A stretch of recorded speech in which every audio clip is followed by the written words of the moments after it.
Township of Powhatan, first regular monthly meeting, October 1, 2013.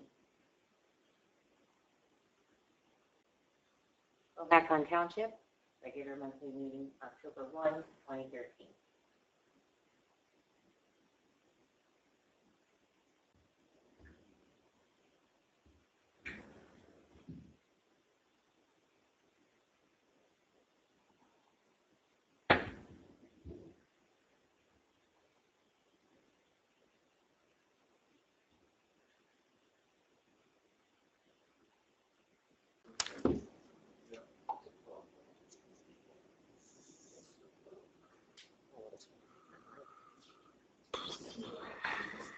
Everybody.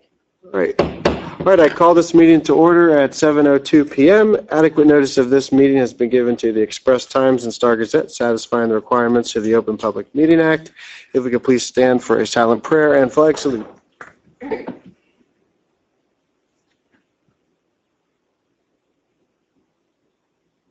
I pledge allegiance to the flag Of the United States of America and to the republic for which it stands, one nation under God, indivisible, with liberty and justice for all.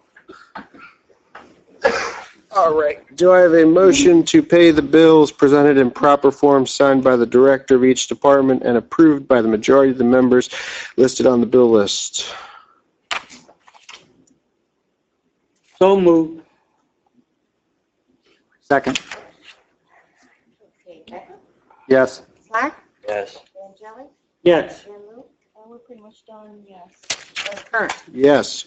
Public comment pertaining, Mayor, what about my? oh, I just skipped those minutes. Approval of the September 3rd meeting minutes. So motion.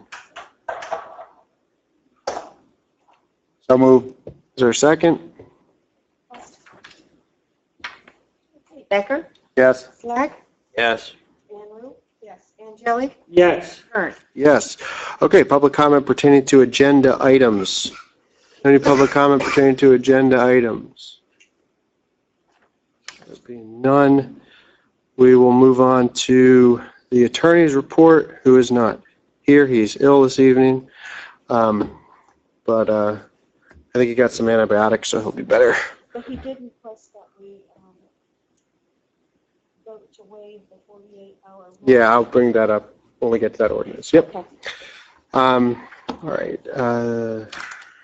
Township Council reports. Frank.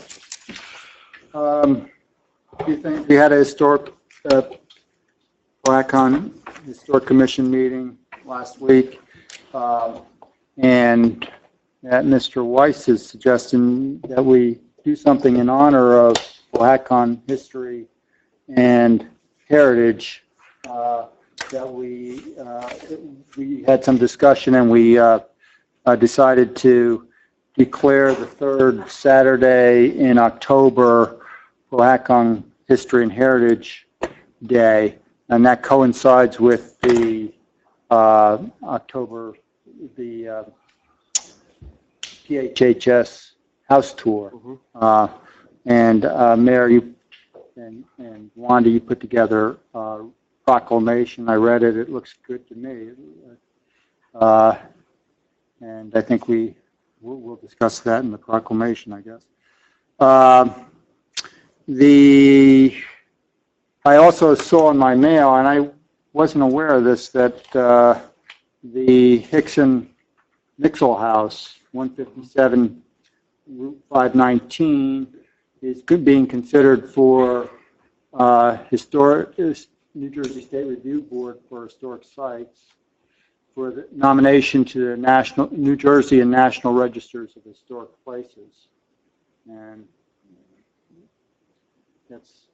that would be nice. There's going to be a meeting November 14th on it when the nomination will be considered. It fits in nicely with the historic nature of our town. And I remind you again that there's going to be the historic house tour on the 19th, and there's also a winery tour on the 19th, which you're welcome to participate in. Space is limited, it's $55 a piece, but it includes a wine tour. There's the Milagro Vineyards. It's the train, correct? Right. Ride the steam train, and you get the tour of the winery, and there'll also be a bus tour of selected houses along with that. Right, that's how people can get to the houses. Right. You could also do a self-tour if you choose. The finances are going well. There's on our agenda review and discussion of the best practice inventory program. I'm going to ask Lorraine to explain that a bit, but basically it's making sure we're complying with best practices, financial practices.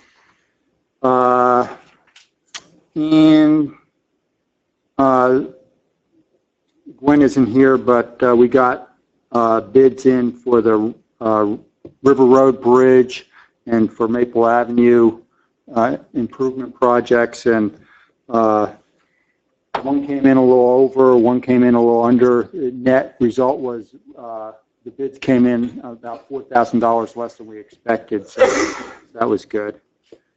I want to thank the road department for paving bad sections of Creek Road. It got many compliments on it, and it feels a lot better whenever I go down it. And that's all I have. All right, thank you, Frank. And just to piggyback on about the historic registry, if we, I think as it gets closer, as a council, could try to get one or two of us to go down to that. I think it helps with the process to have people there. So as it gets closer, we could have at least two of us go down. I think it's was it a Thursday? We all got the letter, but I just think in the spirit of an endorsement, that would be nice from the town. Dave. Okay, land use was scheduled for last night, postponed, I guess, because of lack of agenda. The Environmental Commission, we have not met since the last council meeting. We were scheduled to discuss a invasive weed ordinance. That'll be scheduled for our next meeting. The DPW report here, they continued curbside road mowing. They finished a storm drain pipe replacement at 200 Creek Road. They graded the road edges along Creek Road for the road to be paved. They had keyways milled on sections of Creek Road also to be paved. And then they paved sections of Creek Road with help from Greenwich DPW with manpower and equipment, which we thank Greenwich for their help. We work back and forth with them, and we still work with LOPAT too, right, Donnie? Occasionally? No, just Greenwich? All right. That's good. We can share help and equipment back and forth between the townships. That's good for everybody. They marked out and painted Huntington Homa's football fields. They crack sealed the joints on Creek Road. They replaced a washdown pump. Replaced a washdown pump and filter on the paver. And they continue grading road edges on all the rural country roads. That's all I have for the DPW, Mayor. All right, thank you, Dave. Mary? Hey, I have no fire report, none was given to me. Our police report I'll give at the next meeting, because we only do that once a month. It's always at the second meeting of the month. For the South Warren Police Department or Commission, we didn't have a meeting today. Finally, Civil Service has, I guess, finished what they needed to do, but they would like us to meet with them between now and the next meeting. So most likely Mayor Steinhardt and I will go to Trenton and meet with them, and then hopefully we'll be moving forward again with our fact finding. I attended a ribbon cutting ceremony for Dreamwell Flanagan on Saturday, and we had a police presence there and also fireman presence, which was very nice, and the cake was good. I was able to bring Heidi, which is my dog. That's my dog. Let's see. And then also, I will be going this week to the PTA meeting to present them with proclamation for Red Ribbon Week, which is drug awareness, which we passed at the last convention. And that's pretty much it for now. Great, thank you, Mary. Sal? Did we hear anything on the mall? Nothing? No.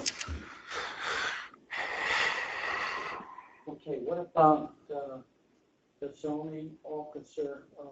We're still working on that? The Friday was the last day for applications. I think we probably got, what would you say, 15 to 20 max? If that's being on the far, yeah. I would say less than 10, actually. I think what we need to do is come up with two of us to interview for that. I think Dave should be one. We talked about this briefly Okay. before. I think maybe we should get maybe Quinn to sit in too. Yes, that's fine. And then yourself, and if you want another member of council, I would defer to anyone up here if they're interested. And Sal, would you want to do, because you're kind of with the weeds, so for the code enforcement, I think it would be good to have you and Dave. Okay. You know where and when, that's all. Well, if you want to go through the resumes, I don't know, Frank or me or Mary, I look at them very I have briefly, not seen the resumes. though. Yeah, I know. but I would defer to you both. All right, so we should set something up with Gwen and then make appointments. Yeah. Now, this will be for the zoning officer, and what about the code enforcement? They applied for both. A lot of people applied for them as wanting both positions. Okay. There were a few that just wanted code, so We have a salary in mind that we're willing to pay for both. I wouldn't talk salary with them. I would just kind of feel them out as a candidate, and then as that comes up, we'll handle it. Right, so then we'll weed through, and then when we find who we'd like to really pursue it. Yeah. Well, I guess they would need to be made aware of the fact that it's a part-time position. Yeah, I think that's got to It's be. considered part-time. Okay. What else, Sal? That's it for now. Great. Oh, one other thing. Last meeting, we said the state is going to come in and do 122 and mill that road. On South Main with Yeah. How the far are they gonna go now from, they gotta go, Sal, I can get you that letter. Gwen has it. I will have her forward. We'll have it printed out for you this week. I'm pretty sure it says the block and lot where it starts and where it goes to. You knew the contractor issue? It's through the state, so I don't know. I'm not sure. I'm not sure if it's even been awarded yet. They plan on doing it this year yet or Next year. next year? Yeah, next year. But I'll get that to you, okay? all right, thank you. Mhm. That's it. All right. My reports are tomorrow. Myself, Mary, the police chief, the fire chief, the emergency squads, the superintendent, the emergency management, and DPW will all be meeting to go over storm readiness. We've been doing this the past couple of years. Knock on wood, the past 2 Octobers, we've had pretty big storms, but I've felt that our communication between all the entities and with residents, quite frankly, has gotten very good since where we were, and with Sandy, I think it's gotten very good. So we're kind of going to meet, get our heads together, and try to see where we saw some deficiencies and where we can improve, and also what we've maybe heard some other towns are doing. So we'll be meeting tomorrow at 8 about that. Like Mary had mentioned, South Warren was canceled. Another ribbon cutting will be this Saturday, October 5th at Chelsea Forge. They're going to be, it's a new owner, so they're going to be kind of like Raymore opening, so that'll be fun. Also, I attended a Warren County League of Municipalities meeting, which we've all been getting emails, is all the towns in Warren County. We meet at different locations just to go over what's going on in the county. And one of the things that was presented that isn't on the agenda, I just wanted to bring it up. I found it kind of interesting. I don't know if it's something we want to pursue, but groups are now coming into the state similar to individuals with the deregulation of the energy market. There's groups now that are coming in for full municipalities, and what they're doing is they've done it in Plumstead Township, Toms River, and Montgomery, and they've already seen a significant drop from 8.5 to 11% savings in electric bill. And basically what it is the township adopts an ordinance that establishes this group to be your energy provider, and the individual then can either stay with JCP&L. People who already have gone to a third party aren't ever contacted, and they'll get a lower rate in their electricity. It's literally guaranteed because any private company can do it below tariff. The catch is, though, that you need to have 10,000 homes to enter into something like that. So that would actually be Pohat, Lopat, Greenwich, Alpha, or Phillipsburg, subtract 2. So it's something that would take a lot of buy-in. Just thought I would bring it up. I thought it was really interesting. I think it's a direction that a lot of places are going. The plus is you're saving residents something. The negative is you're telling residents to do something. So it's, you know, sometimes people don't like. I have a question. Did Yeah. they give any guarantee, though? Yeah, they As did. far as these rates, because many times you get suckered in and then it's like, too bad. And So, they raise no, they did, and you have the option at any time to go to JCP&L. No one has to pay for it. without penalties? Yeah, without penalty. What I thought was just as an interest to bring the gentleman in to do a presentation. I don't know if that's something that anyone's interested in. I always hang up on those people. Yeah, I mean, I thought it was, you know, I thought it was an interesting group. I researched the other 3 towns, and it did save them money. So it's something to look at. I'm not saying we should do it, but it'd be worth a try just to hear what he has to say. Now, JCP&L, for example, is regulated by the state. Yeah. right?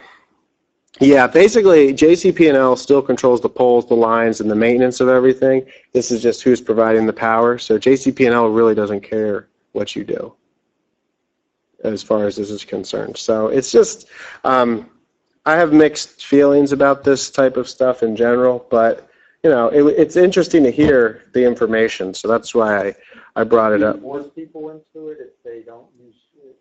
No, the individual resident gets a, they're required by state law to have public hearings on it, as many as we want, and then they get a postcard that it's going to happen, and you can stay with the utility provider.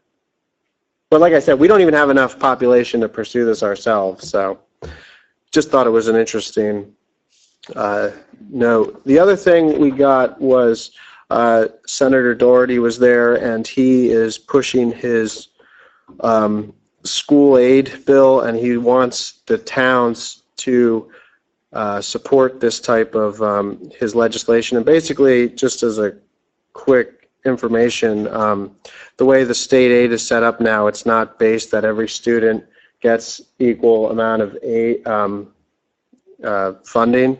When the state constitution was written, it was actually made so that, kind of like the state police, that the rural areas would get more money because they were at that time less educated and less money was coming in there. So the state police and the school funding was actually made to help the rural. Now it actually hurts us. But a couple things that he showed was that the Bridgewater Township, Raritan Borough, has 8,776 students. They get $9 million in state aid, which comes out to about $1 million per student. And then Asbury Park has Not a million, 25,000 per student? Not a million per student. They only get 9. about 1,000, sorry. And then the Asbury Park has 2,189. They get $55 million in state aid, which comes out to $25,000 per student. Pohat, it's somewhere around 4. But Senator Doherty wants to introduce a bill that would make it equal for every student, which I think absolutely makes sense.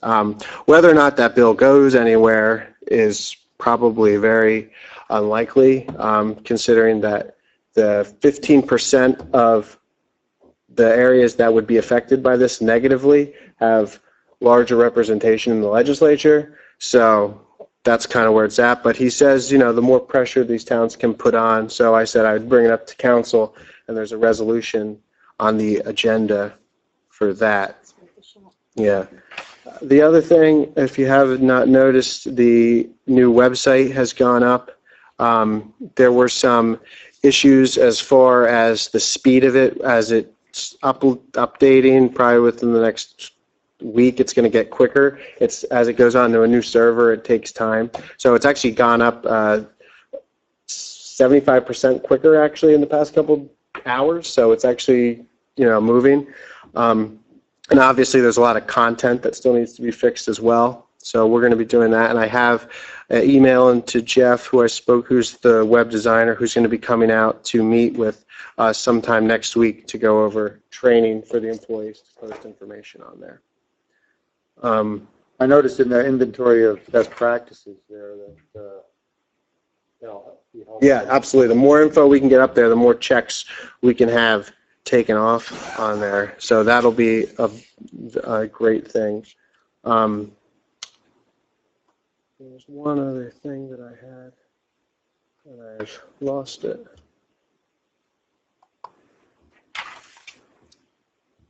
I guess that was it. I guess moving on, we can go right on to the proclamation. What we're going to do. I have the best practices first, unless you want to flip it. Let's do the best practice.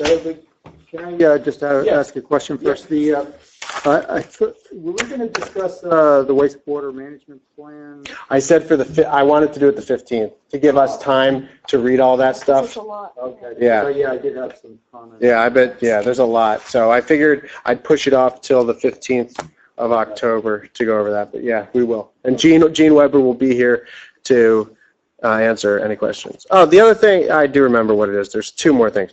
Trick or treat, I've found with a lot of the parents is that the 6 to 8 works better for the people getting back from work. When we had it 5 to 7, it cuts it close. And actually, I have noticed too, there are more cars on the road from 5 to 7. So it reduces the cars. It is darker, but I think it ends up working out better that way. And for the first time, I think we're beating Alpha to picking trick or treat, so they might follow us. We usually do what they do, so if we beat them, that's a nice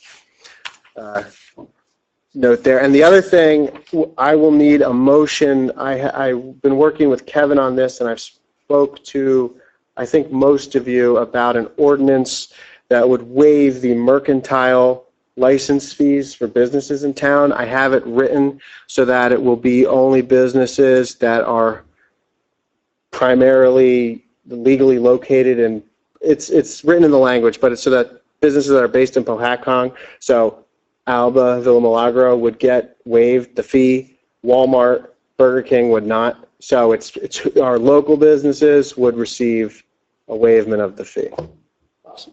Makes a lot of sense to me. And that's what we need for approval. Yeah, and I would need, since the ordinance, Kevin did not get it done until this afternoon, I would need a motion to waive our 48-hour for first intro. It was primarily done so council members would know about an ordinance. I believe I'd spoken to most of you. Do you want it now? No, when we get to it, basically it waives the mercantile fee, which ranges from 50 to 250 based upon the square feet of the facility. So it's a nice little savings for a business. It's only $50. For some. And how much of a dent in revenue? It's not much of a dent in revenue. Yeah, I mean, if you add it up, at the most, it's 10. That's the whole point. Yeah. And a lot of other towns don't actually charge for mercantile licenses in the area, which I found out. So, and I think when speaking to Kevin, he thinks that it was created to go after the people in the mall, the little center guys. I think that was one of the ideas, to get revenue off of them. Yeah. So that would be, I would need a motion to waive the 48 hours before we vote on that. So just as an FYI. But now we can move on to the best practices, and I don't know do we want to go line through line on that, Lorraine, or do you want to just give a general synopsis? Give you a brief overview. There you go. I like that. There's a total of 50 questions. I believe this is the third year the state comptroller put it out, and it originally started as something to make sure that municipalities made their budgets a little more transparent. that they provided information in an easy and understandable way to general taxpayers. It's moved on to a much more intensive document. It hits on everything from police overtime and how they schedule their road duty work to legal fees and how you solicit for contracts to professionals to website information and internal control and different accounting policies that you would have. There's a wide variance, and this is a public document, so anybody that wants a copy of it, I'll be happy to provide it to you. The state requires that the governing body review it. You each have a copy of it that Wanda was so good to give out to you. We spent a couple of hours, I guess, last week going over it. I definitely didn't know all the information myself. Wanda knows pretty much everything there is to know about Cohasset, so we ended up scoring a total of 43 out of 50. We had 37 yes answers, 7 no answers that we could change within this current year to a yes answer. Maybe 2 or 3 could be yeses on the next response. There were 3 that were not applicable. They were mostly questions that were inquiring about how we responded to Hurricane Sandy and the Sandy Integrity Monitor Law, which really doesn't have any kind of effect or impact on us. We did have 3 perspectives that were things that policies are being considered to be updated for in the future. As it turned out, we ended up with an 86% score, and that falls within the acceptable range, so we will experience no penalty. If we were 80% or below, the state would withhold some of our State aid. state aid. I'm sorry. It's really not state aid. It's an energy resource.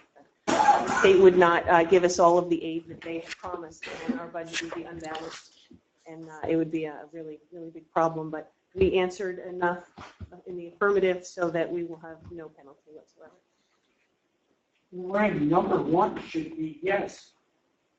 Number 1 wanted to know in the preceding year if you entered into a new shared service. Yeah, but we tried. You tried, but you were not successful. It asks if you actively negotiated and or entered into a new shared service agreement. Because I got excited and thought yes too, but with the and or entered into, it makes it a no. We don't have a new shared service agreement. Yeah, but Alpha and Greenwich don't want to participate in anything we have. Well, they'll have a no answer as well. There you go. This will be further incentive for them to reach out in the more. And Lorraine is also their CFO, so they'll be getting the same message. I have a question. Well, as long as it's the truth. It is. It absolutely is. We haven't. We've tried. You're right. We have tried. I have a question about a couple. Okay, for 38, has your municipality instituted a policy to not compensate employees for sick leave accumulated after a certain time? And you say compensation is capped at contract/policy amount, but isn't that a state statute that was passed saying that you are capped at a certain dollar amount? The state recommended that you cap at 15,000. It's just a recommendation? I don't think I that's thought it was actually. It's in our manual also. Okay, but I thought it was a requirement, that's all. I didn't think there was any Things choice. Going forward, but with current contracts, you really can't. Well, once the contract is done, though, then it goes to that 15,000. Right, that would be something that would be negotiated. And probably next year will be the first year where most contracts, if not all, would be governed by the new law, Yeah, I would don't think imagine. it's negotiable. I think once the contract is done, then you're at that dollar amount.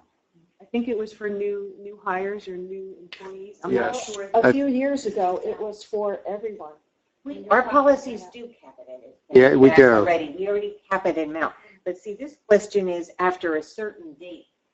So that was sort of like, is that, that you can only cap your sick leave for, Well, it's just that under the comments, that's why, you didn't say anything about the state having any say in anything here.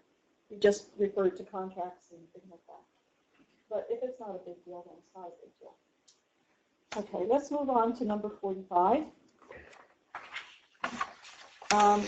Has your municipality adopted an ordinance, resolution, regulation, or policy eliminating longevity awards, bonuses, or payments for non-union employees? I don't know of any ordinance that we passed. But I don't think We have yes. I don't think we have any. Then why is there a yes there? That should actually be a no. Good catch. But it's yeah, I mean, there is none. We haven't eliminated. For non-union employees, they still, union employees still have them. But non-unions still get longevity, don't they? Yes. The 3 full-time employees get longevity, so that should be a no. That should be a no. You shouldn't. We'll correct it. What does that bump us? Yes. What does that bump us down to? 84? That gives us 8 no's and 36 yeses, and we're still okay. Okay. Okay. Our score dropped Actually, to 52. I think South Point is correct on the first one. I think that should be I yes. agree that When you say and or, meaning, it mean or. The slash would mean and or. Either one could apply. Or, right? Or. You could do both, or you could do Either either. one. The slash means you could do both, or you could do either. I think Sal's right. The or applies. You did negotiate. Yeah. Well, we did actively negotiate. So I still think we have the same number. yes. Actually, what? No, that's an inner. number 1 should be yes. I agree with you. Everyone's in consensus for that? What was was that a contract we signed with Greenwich about the 122 intersection? What was that? That's not a shared service. That was just No. a Interlocal agreement? settlement. Well, look what happened last week. Greenwich helped us with Macadam. It's not It's in not, the it's not in stone though. That would be Alpha. That would be who we negotiated with all last year. Look at the fire company. Or Lopat.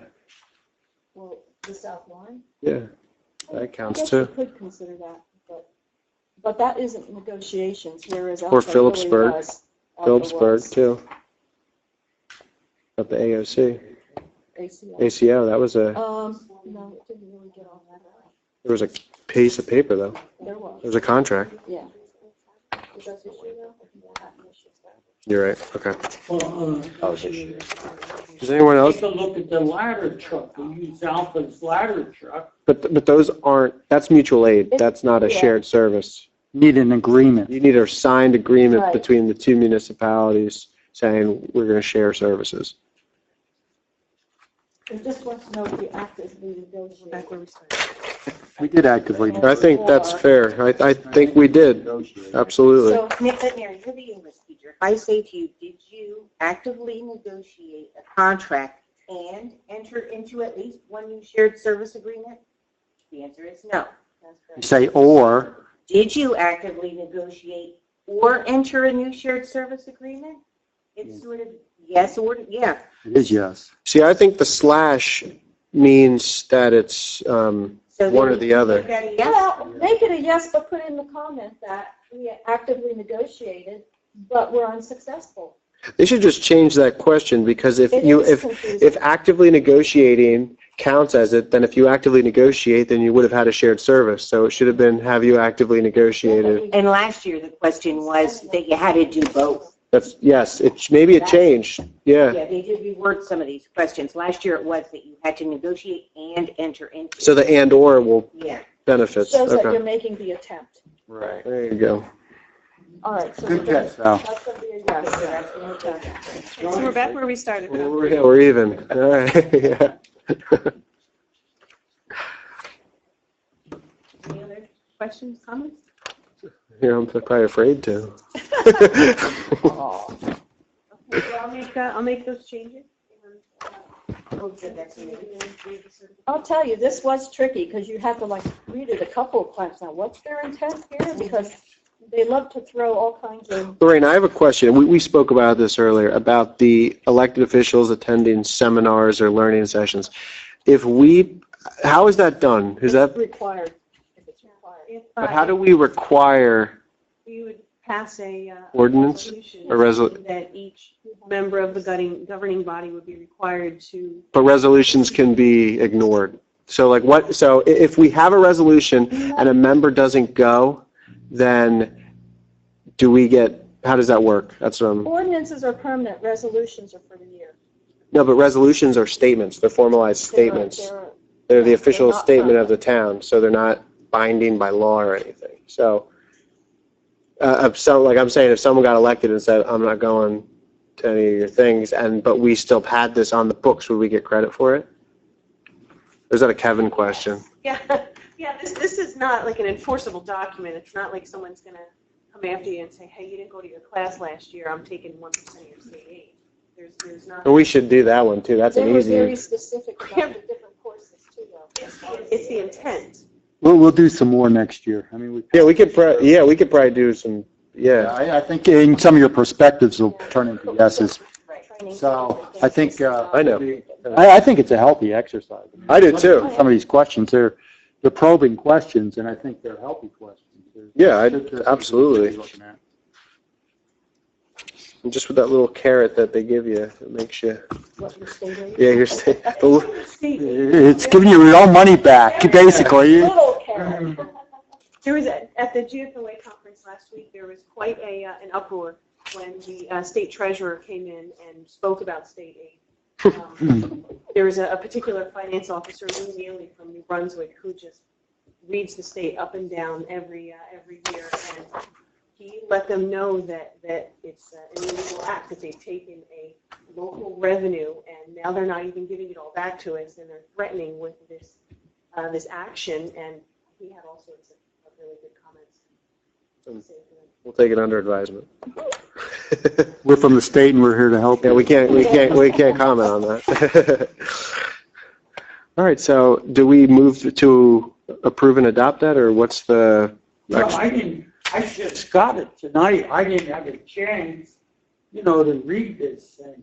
I think we have to adopt it it's got to be submitted by October 15th. So I would suggest if anybody's got any further comments, get them to Lorraine within a week or so. We can hold off until next week to submit, but We- there was a certification that Wanda would have to complete. But do we have to take formal action to approve it, or how does that work? Or we just read it? We have to sign it, I think. Yeah, a motion to.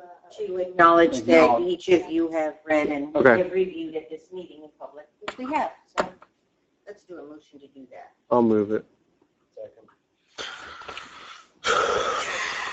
Yes. Black? Yes. Van Loo? Yes. Vangelli? Yes. And Mayor Kern. Yes. Okay. Thank you, Lorraine. Thank you, Wanda. I know you guys were working on it really hard because Wendy and I couldn't find you. when you were working on it, you were in the zone. So thank you for that. All right. Moving on, as Frank had mentioned about the proclamation for declaring the third Saturday in October as Powhatan Heritage and Historic Day. We have that on the agenda. I don't know where I'll move it. You want to read it here? thank you. I don't know where it went. Thank you. Okay, I won't move it. Right? And what we'll do is, I think we will display it in the municipal building, and I think we'll make this a practice where we'll do this annually, similar to Older Americans Month, or Palmia Day, and all those other things, just to continue to recognize it. You got it. Yeah, and it reads, the Township of Powhatan hereby declares the third Saturday in October as Powhatan Township History and Heritage Day. It says, whereas the Township of Powhatan was settled in the early 1700s and finally incorporated in 1881, and whereas the Township of Powhatan consists of many historic districts, Carpentersville, Finesville, Hughesville, Hunts Meadows, Seagulltown, Shimer Manor, Springtown, Still Valley, and Regalsville. Whereas the Township of Powhatan is home to over 200 privately owned structures that stand as testament to the rich historic architectural style of the previous centuries. And whereas the owners of these beautiful homes, barns, and other structures take great pride in restoring, preserving, and maintaining these properties, and whereas the volunteers of the Powhatan Township Historic Preservation Commission and the Powhatan Historic and Heritage Society dedicate countless hours to promote the education and preservation of the environment and of these historic assets, and whereas the Powhatan Township Historic Preservation Commission and the Powhatan Historic Heritage Society have conducted an annual historic house tour to showcase these private homes to the public, to raise funds, to allow them to continue to work to meet their goals and safeguard the environment and historic treasures. And whereas the Township of Powhatan recognizes and sincerely appreciates the efforts made by these individuals, the Powhatan Township Historic Preservation Commission, and the Powhatan Historic and Heritage Society to preserve our proud history for the enrichment of future generations.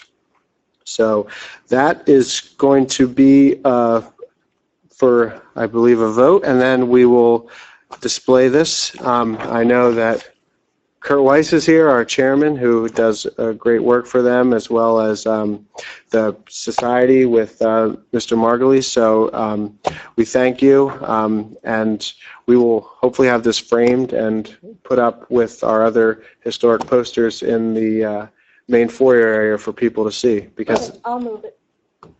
sorry, Frank, go ahead. I was just going to mention, I forgot to mention one thing in my report. We're getting pictures put up, or picking out pictures, and there's a dearth of, there's a lot of pictures in the southern end of town, and there's not many pictures in the northern end of town for the municipal building. So if anybody has any pictures that would look nice in the municipal building in the northern end of town, please. Yeah, absolutely, yeah. So that would be Schuyler and Parkside, huh? Yeah, right. And I know that the Warren Reporter and NJ.com already picked up on the proclamation, and it did exactly what we wanted because they advertised for the house tour at the bottom of it. So it's just more press for the house tour. So Thank you. it worked well. So is there a motion for that proclamation? Councilman. Oh, yeah, it was already made. And Dave, did you second it? No, I didn't. I will. I think Sal did. Oh, Sal did? I did, but I don't wasn't make sure. it. Don't make Okay, it. Becker, Yes. Platt, Yes. Bailey, Yes. Angeli, Yes. and Kern. Yes. All right, resolutions. Does anyone have any problem taking these all together, or do we want to take them separate? Remember, there's two on the other side. Yeah. Right, and I have no problem with moving all 6 of them. Just maybe read the titles for the people. I don't even. Read them. All right. Resolution redemption of tax certificate 2013-009. Premium return of tax certificate 2013-009. Redemption of tax sale certificate 2013-020. Redemption of tax certificate 2011-12. Resolution of the Township of Powhatan, County of Warren, in support of fair and equitable distribution of state aid distributed by the legislature for the education of every child in the state of New Jersey, and of the Township Council of the Township of Powhatan, County of Warren, in the state of New Jersey, transferring person to person the alcoholic beverage license of Rare Hospitality International to QSL, which is Quaker Steak and Lube of Powhatan LLC. And I'll move it. Second. Becker, Yes. Platt, Aye. Bailey, Yes. Angeli, Yes. Kern. Yes. Okay, now I move that we waive the 48-hour notice for putting on the agenda an ordinance, that we put the ordinance to amend Chapter 179 entitled Licenses and Permits for first reading on our agenda. Second. Okay, Becker, Yes. Platt, Yes. Bailey, Yes. Angeli, Yes. and Kern. Yes, so public hearing will then be October 15th, Wanda, is it? Well, let's do another motion to introduce. Oh, I apologize. Okay. Okay, Yes. okay. Is there a I'll mo- move that it be introduced now. Okay. Is there a second? I'll second it. Becker, Yes. Platt, Yes. Bailey, Yes. Angeli, Yes. and Kern. Yes, okay. That'll be for that next October meeting. that they public comment on that. And then motions to establish October 31st as trick or treat, formerly known as Halloween, 6 p.m. to 8 p.m. I have a motion for that. I'll move it. I won't do it. I'll be in church. I'll second it if Mary moves. Okay. Becker? Yes. Slack? Yes. Van Loop? Yes. Van Jelly? Yes. And Kern? Yes. All right, public comment, general public comment. If any public comment, please come up, sign in to the sheet, and you have 5 minutes.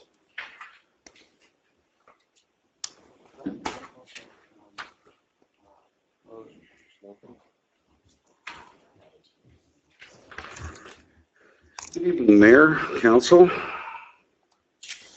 Good evening.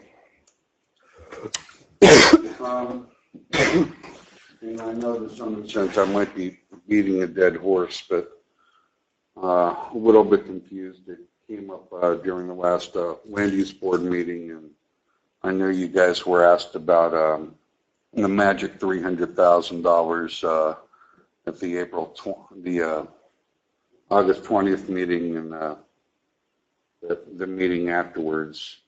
And my question is, in my recollection, when the project first started looking at trying to save the total money from going back to the state back in July of 2012, the objective at that point in time was that $300,000 that would not get stolen by the state would be used to go back and pay off the bonds, which were used to purchase the school.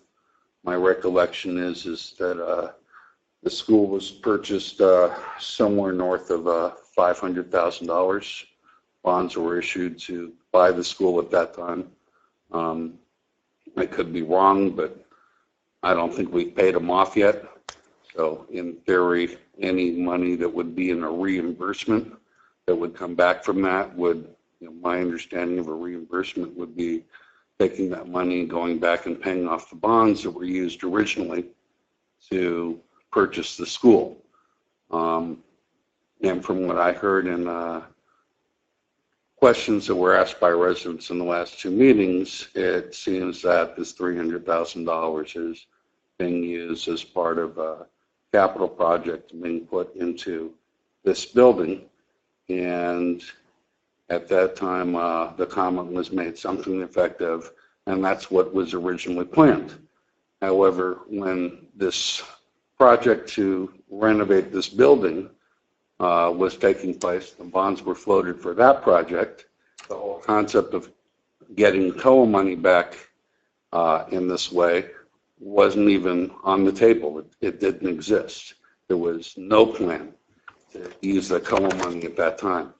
So I'm just trying to figure out how it is that we graduated from reimbursing and paying off the loans from buying the school to using that $300,000 to put into this building. Or am I missing something entirely from what I've been reading in my understanding of the ordinance you guys passed last meeting? Thank you for your comment. I think the way the town is, we were viewing it was the school and the municipal building were bonded together, so they are forever, I guess, proverbially joined at the hip as far as two projects that really, when the town initially started the building, the municipal building several years ago, they wanted to have two buildings, one here and one at the Shimer School. That's why they used the bond. I think what we're doing now is we're trying to match each dollar to each brick with spending, which is very difficult to do. But I think the town has every intention of paying off those bonds once this project is completely closed out. But if the COA money wasn't even a concept then, we're taking the money and putting it into, theoretically, what you might call the new construction rather than paying off the bond. We bonded something like $525,000 for the purchase of Shimer School. That was long before But I believe this particular project here was even a thought. No, the school was purchased in the idea that it would be a municipal building. I think the bond was $3.4 million. $4 million, 2.8 the whole thing.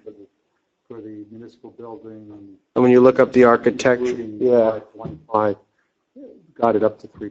And when you look up the architecture studies, the architect in 2008 and 2009, I think, was designing a building that would be there and here. Okay, so therefore, as far as you're concerned, it's all one project, and putting that money back into this rather than repaying the bond is one and the same project. Well, I think we're shuffling monies around, saying that something's going here and something's going there, and I think the town wants to pay off the bonds that I don't think anyone up here wanted to purchase the school, but now we have it, and now we're going to handle it, how we see fit.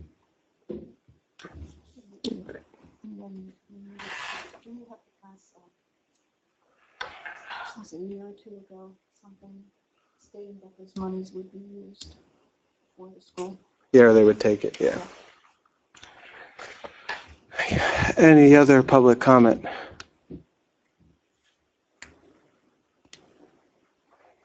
Kurt Weiss. First, I want to thank you for passing the proclamation. People who do the house tour work. Is your house on it? No, maybe someday.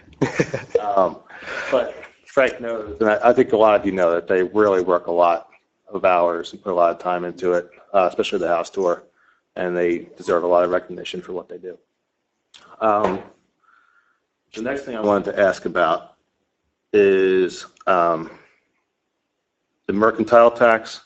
My question is, and I think somebody brought it up, that there's obviously a deficit. If you're not collecting a certain amount of money, there's less money that's coming in. Is that being adjusted? Where are you making that up is the question.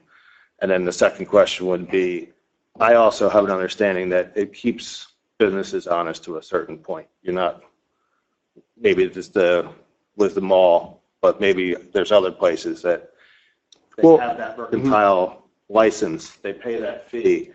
It's keeping a business honest, making sure that they're on the books, they're doing what they're supposed to do, they have their license and inspections, that they're being, that seems odd to you? My suggestion. I think last meeting, the last meeting of the Historical Commission was, I think you requested that it be waived for the house tour. Well, it's a nonprofit. Well, and we also, ironically, I was in a room with Chairman Gardner at the municipal building, and Alba Vineyard came in and they said they had to cancel something because of all the permits that they go through. So this is just one permit that we're trying to get rid of for local businesses. Your comment about the deficit is a fair point. One of the things that we're looking to do is look into shared services for those positions. Primarily right now it's for a lot of the inspectors' positions. I know some towns have gone to the state, which I'm not in favor of, but maybe talking to other neighboring towns. But the smaller businesses don't pay nearly the amount that the larger big box guys pay. Okay. Wanted to put it all out. And our local people. Yeah. Somebody out in California. Right. The next thing I wanted to ask about was the June 18th meeting. I talked in favor of the school board, and I think they're doing a great job. And at that meeting, I brought up the 5.5%. That where did that come from? Councilwoman Van Loo said that there was other places where the school board has been spending the money, that it doesn't show up in their budget. So I've been doing some investigating. And apparently that 5.5% was based on an estimated ratables. And the township has said we're 0%. So I don't know if that's your tax rate or if that's your budget. This is tax levy from the prior year. Okay. So the spending is equal. Yeah. So if once the actual came in, which was $28 million more, their rate went from 5.5% to minus 2.65%. Well, the rate did, but the spending stayed the same. Well, okay, so your rate was 0, there we were 5.5. They went down minus 2.65, and are you still 0? 0 is always 0. 0 is all, it's, I think you're confusing an increase. There was a 0% increase with a tax rate, just the tax rate. And So- what the 5.5% was an estimate of the school tax rate increase based upon 332 million, I believe it was, tax base. And after the assessment, the tax base went up to like $360 million. So your tax rate went down because of an increase in assessed values, not because of a decrease in spending. Actually, the spending for the school went up 2%. but since our, Maximum 2% amount only. allowable before you have to go to the voters for an increase. Right, which is what I brought up, and they said, and no, it was, I think I explained beyond. it the same way when you brought it up last time. no. Because how would you, if they went down 7 points, they were 5.5 and you're 0, there's more ratables, there's more money coming in, so they went down, because it's how much they spent from how much was here. but there's, Going from $330 million to $360 million is a 10% increase in ratables. So that would allow you for a decrease in tax rates. and which can fluctuate based upon reassessments or tax appeals. So if the township would ever be in a situation where a tax appeal were to happen, then the school would have to adjust to whatever that new rateable number is to bring it down. So your spending stayed flat. Yes. So if you have the same number and they had the same number that they spent, and they went down on their tax rate, why didn't your tax rate go down to minus 0.7, minus 7%? Our tax rate did go down. 7%? Whatever that number would come out to. Some homes did go down. So, I mean, it's all based upon the assessment. None of this had anything to do with the boards themselves. Okay. What's within our control, both the school board and the town, and the county for that matter, is how much you spend. Yeah, I that's, mean, the assessment's the assessment. Right. We can't change market conditions, but we can change what we spend. So I would like to acknowledge that it was 2% for the school. I've heard you say quite a few times at meetings, don't blame us, blame the county, blame the school. They were minus 2%. They stayed at their 2% cap. Well, I think you're villainizing a school that's really doing a good job. we have always school is say doing a good job of spending exactly what they can without going to yeah. a referendum, We can do And, the same thing. which is 2% more every year, and we don't Yeah. in the town. well, hopefully that doesn't turn into a problem 2 years from now. That's all I'm saying. Hopefully that your books are staying good, that we're not getting into a deficit. I don't think we are. I think, Well, I hope so. That's why you've been elected, to be good stewards of our money. So, just wanted to bring that up. I'm still not sure that I quite grasp it all. It's very confusing. I've been trying to go through a lot of numbers and trying to figure stuff out in my, I hand it to those who do budgets. But, honestly, I would talk to the tax assessor if you get a chance before a meeting when he's over there. He does a very good job of explaining where it goes where. That's who I turn to. So this advice, that's what I do. Yep. thank you. Thank you. Any other public comment?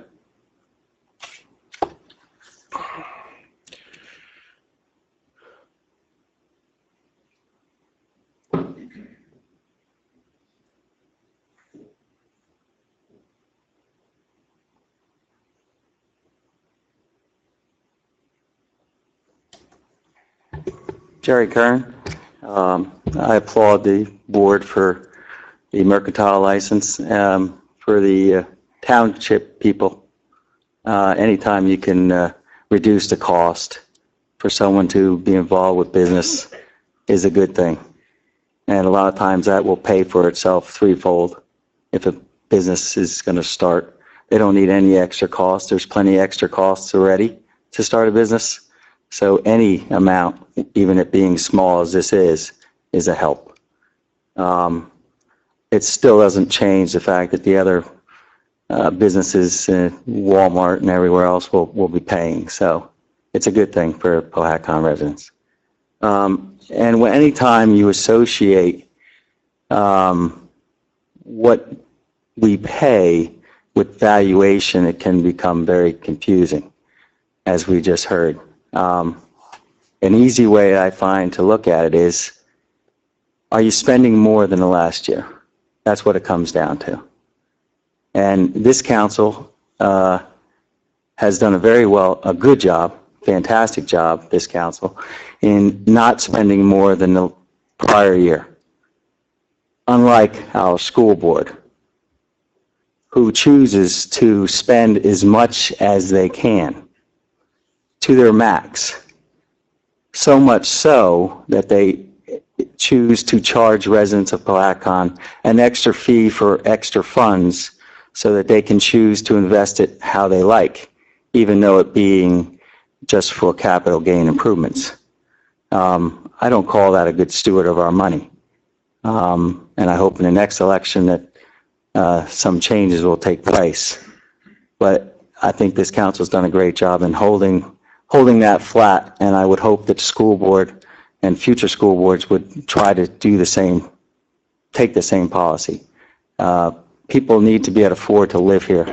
And if we're going to have people move into this town and stay in this town, we need to reduce the costs. Thank you. Thank you. Any other public comment? There being none, we don't need an executive session this evening. We don't have any, is there any old business anyone has? I forgot to bring this up. How could we make the residents of Cohacon put numbers on their mailboxes in their homes so when we check up for grass, we could read it? There's a lot of homes with no numbers on them. Donnie, Jeff, is there anything on that? I was going to ask Donnie. What about 911? Does it 911? 911. They have to put the numbers up. They have the information where the actual emergency is. With the police department, it's never been an issue because we pretty much No, everything is, yeah. that. I don't know if there's anything that you can make them do it. I don't know. I just remember when you did the big book for the township, that there was something about numbers. 911 for the officer was required that residents post those numbers. Well, we'll see him tomorrow, hopefully. So Okay. maybe that's, Sal, I could ask That's him something that I for can you do. tomorrow. Yeah, maybe the post office will do it. Well, if nobody's in the home, they can't do it. That's the problem. Yeah, and that's usually where you're going. Okay, one other thing I forgot to bring up. Our police department, we're getting rid of some junk cars, and they're doing a good job getting rid of these. You want to tell them about it? Well, that was actually brought up by Mr. Becker. There was just a couple cars that were junk cars, and he notified me, and we took care of them. The license plate readers coming in handy. Well, we didn't really use it for that because the cars near Hoots Tavern, near Pennsylvania, so that doesn't, if the plate's not on the front, we won't get it, so. But they're all taken care of. Thank you. You're welcome. Thank you very much. Oh, you're welcome. Should we be budgeting for new readers for next year? Well, it's we'll see how it goes, It was pretty busy there for a while, and it's slowed down, so I think people are actually registering their cars, so. Good. Is there, anybody have anything else? If there is nothing else, I'm going to I have one more. Oops, sorry. Now, if anyone, does anyone have any? All right, I'm just going to announce that the town council granted me permission, I think it was last year, or early last year, to perform wedding ceremonies. Oh, yeah, we did have the ordinance. So I just want to announce that as of October 21st, that I will be able to perform same-sex marriage in the township. So I'm just announcing that. Well, that's being appealed. Yes, but as of today, Yeah, that is something The that, Attorney General's appealing that, though, so I don't know if they'll change that date. as of today, so it's a race to see who will be the first town to have that. Are you advertising? So, if there's anything else, do I have a motion to adjourn? I move it, then. I'll second it. All in favor? Aye. Oh, just to do that. Wanda, you want to go? Like I said, oh, well, It's appeal, well, but